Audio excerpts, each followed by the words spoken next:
everyone. Myself Purvik Shetty from class 7. Today I am going to talk about conservation of nature.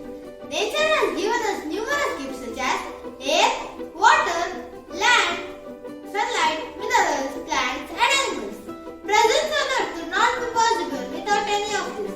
Unfortunately, the necessity of most of these has been increased extremely over the centuries due to growth of population.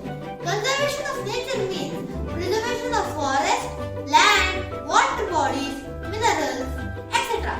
It is necessary to conserve these resources in order to retain the environment.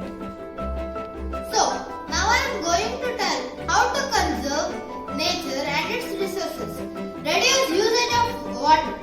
Water is available plenty on earth. This is the reason people do not consider water much before they use it. If we keep on using it in the same speed, in future we may not be left out with any of it.